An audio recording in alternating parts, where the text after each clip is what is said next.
Oke. Bismillahirrahmanirrahim. Assalamualaikum warahmatullahi wabarakatuh. Terima kasih pada kesempatan kali ini. Alhamdulillah kita masih bisa bertemu dalam kesempatan belajar daring pada kesempatan kali ini. Semoga kalian sekalian, anak-anakku sekalian, dalam kondisi kita sekalian, dalam kondisi sehat walafiat tanpa kurang suatu apa. Jadi dalam kondisi yang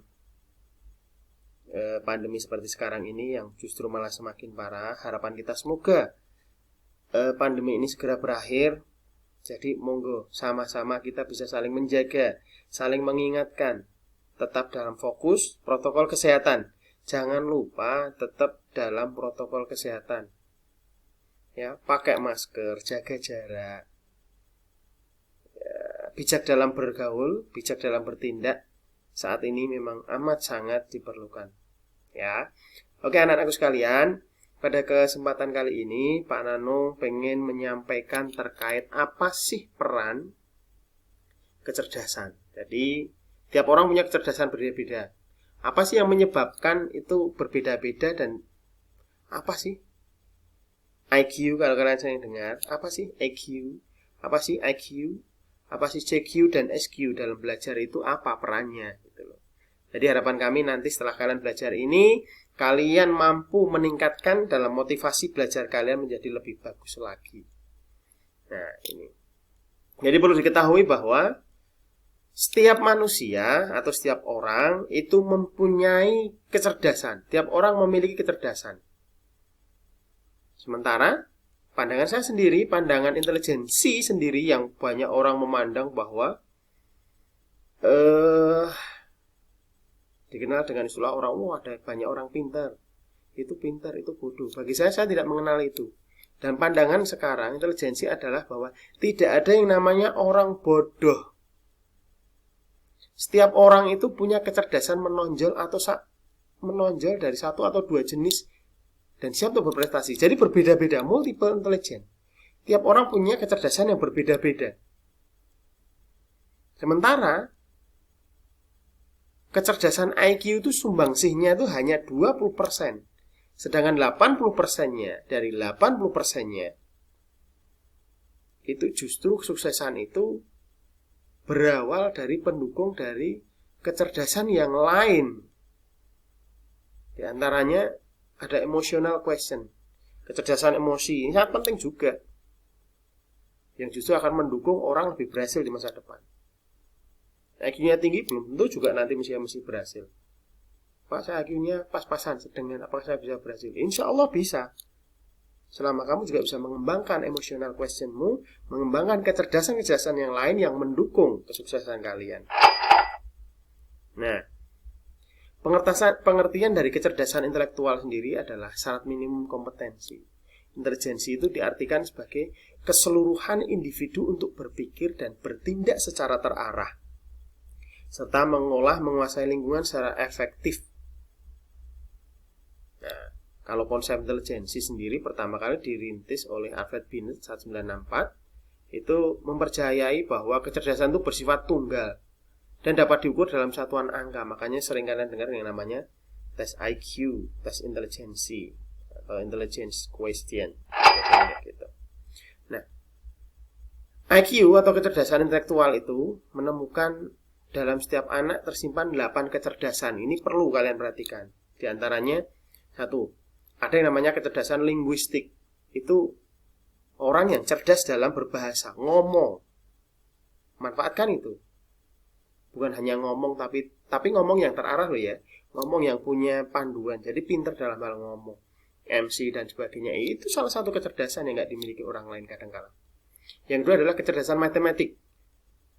Nah, ini cerdas dalam hal angka. Ini tiap orang juga belum tentu sama. Maksudnya belum tentu sama semuanya memiliki kecerdasan matematik. Ada beberapa orang itu kemampuan matematikanya tinggi. Ada beberapa orang itu baru lihat angka pusing. Baru lihat jadwal, ada jadwal angkanya ngeluh. Nah, ini juga sama. Tiap orang berbeda. Ada yang namanya cerdas spasial. Spasial itu gambar. Ruang. Itu spasial itu ruang. Kayak pilot. astronot itu bisa menguasai ruang kayak gitu biasanya dari kecerdasan macam itu. Membalap itu spasial juga. Kecerdasan kinestetik, nah, itu cerdas tubuh, olah gerak tubuh. Ini juga sama, tiap orang beda. Ahli olahraga itu mempunyai kecerdasan kinestetik dan atau jasmani yang bagus, belum tentu sama. Gitu. Kecerdasan musikal, penyanyi, pemain musik, tidak semua gampang. Main gitar, oh gampang Pak, belum tentu. Orang yang cerdasannya tinggi, cepat sekali nyambungnya. Kecerdasan interpersonal, ini juga sama, cerdas diri. Yang ketujuh adalah kecerdasan intrapersonal, people smart, cerdas dalam bergaul.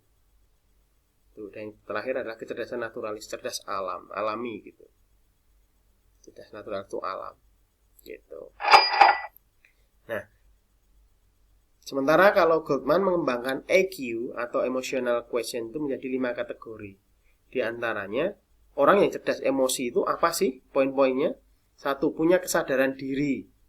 Nah, kesadaran diri ini menilai pribadi bahwa dia memahami dirinya, memahami kelemahannya, memahami kemampuannya, potensinya. Ini namanya kesadaran diri. Pengaturan diri. Nah, ini juga sama. Pengaturan diri itu mampu mengendalikan diri. Kalau saya lemah dalam hal ini, terus saya bagaimana? Saya punya potensi kayak gini, saya harus bagaimana? Ini yang orang-orang yang punya emosional yang bagus di sini. Bisa sadar diri, bisa mengatur diri. Yang ketiga adalah motivasi. Punya dorongan untuk lebih baik, komitmen, inisiatif, optimis. Itu juga sama, salah satu bagian dari motivasi. Empati ini juga kecerdasan. Empati itu memahami orang lain, membantu atau bisa merasakan kesedihan, kekurangan orang lain. Ini juga sama. Tiap orang nggak mesti beda. Empati ini. Nah, keterampilan sosial yang terakhir adalah keterampilan berkomunikasi. Ini biasanya seorang pemimpin itu biasanya punya kemampuan keterampilan sosialnya bagus. Bisa mempengaruhi orang lain, bisa mengajak orang lain pada perubahan, bisa memanajemen konflik. Ini juga sama, kemampuan yang tidak mesti dimiliki oleh orang lain. Ini juga sama satu pendukung dalam kemampuan IQ. Nah, kalau sekarang adalah IQ. IQ itu adversity quotient. Ini menurut peneliti juga. Tingkatan IQ itu pada masyarakat manusia yaitu ada quitters atau orang-orang yang berhenti. Yang kedua adalah campers, orang-orang yang berkemah. Tingkat yang terakhir ada climbers atau climbers, itu orang yang mendaki. Jadi kemampuan orang itu ada 3 orang, yang ketiga itu harus berhenti, orang harus bertahan, yang terakhir adalah tetap mau berjuang untuk maju. Nah, selanjutnya adalah JQ, Creativity Quotient. Peneliti mendeskripsikan 5 ciri kreativitas. Di antaranya 1, ada kelancaran atau keluasan, kefasihan. Kefasihan di sini, kemampuan memproduksi banyak ide. Jadi tiap orang itu kalau punya CQ yang bagus, dia mesti mempunyai berpikir untuk mendapatkan ide-ide baru. Luas yang kedua, ini mengajukan atau bermacam-macam mencari pendekatan sebuah masalah, pemecahan masalah. Ini. Yang ketiga, cirinya adalah ciri kreativitas itu keaslian, kemampuan untuk melahirkan gagasan yang orisinal, asli, bukan berasal dari orang lain, bukan berasal dari ide-ide orang lain, tapi hasil dari pemikiran, muncul dari pemikiran diri sendiri. Ini sama. Yang keempat adalah penguraian. Jadi dari ide-ide yang mereka miliki itu mampu diuraikan secara terperinci menjadi sebuah diproduksi menjadi pemecahan masalah, mencari jalan keluar, semacam itu. Yang terakhir adalah perumusan kembali, kemampuan untuk mengkaji kembali suatu persoalan atau cara berbeda yang dah lazim. Ini sama juga. Jadi ini ciri-ciri yang orang yang mempunyai creativity quotient yang tinggi. Nah, kalau SQ itu spiritual quotient. Spiritual itu adalah intinya adalah pusatnya pada diri sendiri. Yang kecerdasan spiritual ini sumbernya yang mengilhami adalah semangat untuk mengikuti nilai-nilai kebenaran. Jadi hubungannya dari SQ ini adalah hubungannya dengan Tuhan. Ciri-cirinya adalah yang jelas orang yang punya SQ tinggi itu adalah jelas memiliki prinsip, visi yang kuat, tujuan hidup yang kuat dalam beragama, mampu melihat kesatuan dalam keanekaragaman, jelas, mampu memaknai setiap sisi kehidupan dalam hubungannya dengan Sang Pencipta, dan juga mampu mengelola dan bertahan dalam kesulitan penderitaan. Ada kesabaran di situ, ada keyakinan bahwa hubungan yang baik adalah hubungan dia dengan Tuhannya. Nah, oke. Jadi saya akan menggarisbawahi tadi yang pertama adalah yang kami sampaikan terkait dengan intelligence question, yakni belajar dengan cara, kalau belajar ini cara melatihnya itu biasanya dengan banyak membaca, sering latihan, mengerjakan tugas, menghafal rutin, tanya jawab. Ini satu hal yang salah satu untuk cara melatih meningkatkan bagaimana IQ itu bisa tinggi. Ini sama, bisa dipelajari, bisa ditingkatkan. Orang sering berlatih, orang sering belajar, sering mengulang dari setiap latihan-latihan soal, ini juga sama. Yang kedua adalah emotional question atau EQ tadi. Ini cara melatihnya adalah belajar tekun dari mulai yang mudah terus sampai bertahan lebih sulit. Dan mencoba tiap masalah itu jangan pernah menyerah.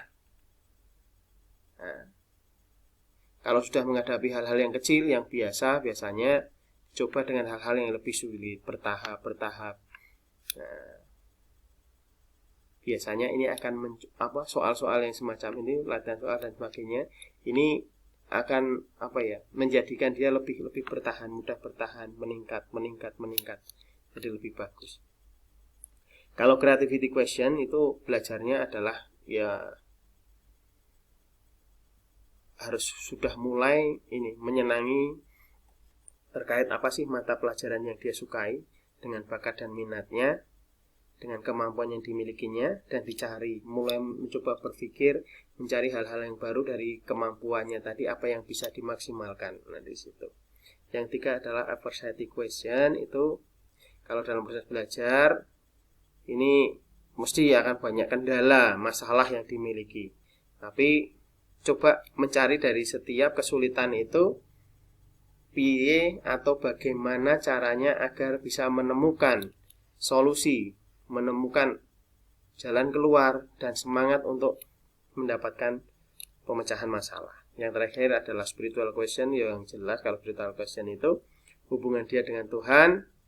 Kalau dalam hal belajar yang jelas selalu berdoa sebelum dan sudah belajar, ingat pada Tuhan, kewajiban melaksanakan segala kewajiban yang diperintahkan oleh Allah. Ini jelas. Ini hal-hal yang bisa diambil dalam setiap hal ini, meningkatkan untuk spiritual question ini. Jadi secara umum tiap orang itu pasti punya kecerdasan yang berbeda-beda. Namun hal yang paling pasti adalah dari setiap kecerdasan yang berbeda-beda itu belum tentu dapat dimaksimalkan, dan belum tentu juga setiap kecerdasan itu dapat maksimal menjadi potensinya. Selama orang itu belum memahami potensinya, selama orang itu tidak punya kemauan untuk mengembangkan potensinya. Jadi siapa yang menentukan di sini? Yang menentukan di sini adalah kalian sendiri. Mau apa, bagaimana, dan seperti apa tujuan kalian. Itu adalah hal yang akan kalian dapatkan dan akan kalian pilih dari setiap jalan keluar yang kalian pilih. Oke, pada kesempatan kali ini terima kasih. Monggo silahkan nanti dibuat ulasannya seperti apa yang sudah saya sampaikan. Ada kurang lebihnya kami mohon maaf pada kesempatan kali ini. Semoga bermanfaat untuk kita semua. Tetap sehat, tetap semangat, selalu dalam lindungan Allah. Akhirul kalam, assalamualaikum warahmatullahi wabarakatuh.